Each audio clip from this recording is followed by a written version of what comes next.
অবশ্যই লিগ্যাল ফ্রেমওয়ার্কের ভিত্তিতে কাজগুলো করতে হবে, যেহেতু অটোনমাস প্রত্যেকটা বডি আমাদেরকে প্রসেস ফলো করতে হবে, যে কোনো পরিবর্তন। অন্তর্বর্তী সরকারের মেয়াদ সম্পর্কে যুব ও ক্রীড়া উপদেষ্টা আসিফ মাহমুদ সজীব ভুঁইয়া বলেছেন, যতদিন দরকার ততদিনই থাকবেন, তবে ক্ষমতা ধরে রাখার কোনো অভিলাষ নেই। দায়িত্ব নেওয়ার পর আজ রোববার সচিবালয়ে অফিস করেন আসিফ মাহমুদ। সেখানে তিনি সাংবাদিকদের বিভিন্ন প্রশ্নের উত্তর দেন। এ সময় এক সাংবাদিকের প্রশ্নের জবাবে তিনি কথা বলেন। আরেক সাংবাদিক প্রশ্ন করেন, যদিও বিষয়টি তার মন্ত্রণালয়ের না, তবুও দেখা যাচ্ছে বিভিন্ন শিক্ষা প্রতিষ্ঠানের প্রধানদের জোর করে পদত্যাগপত্র আদায় করা হচ্ছে। এ বিষয়ে তার বক্তব্য কি?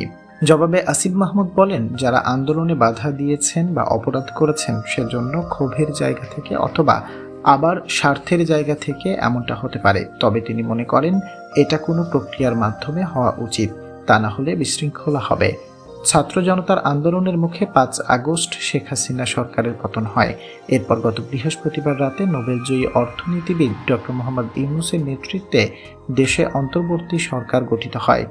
এদিন রাতে বঙ্গভবনে ১৭ সদস্যের অন্তর্বর্তী সরকারের ১৪ জন শপথ নেন এই সরকারের প্রধান উপদেষ্টা ডক্টর মোহাম্মদ ইউনূস।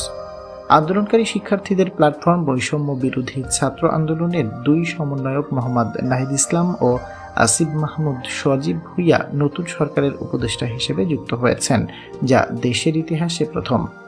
আসিফ মাহমুদ যুব ও ক্রীড়া উপদেষ্টার দায়িত্ব পেয়েছেন, আর নাহিদ ইসলাম পেয়েছেন ডাক, টেলিযোগাযোগ ও তথ্য প্রযুক্তি মন্ত্রণালয়ের উপদেষ্টার দায়িত্ব।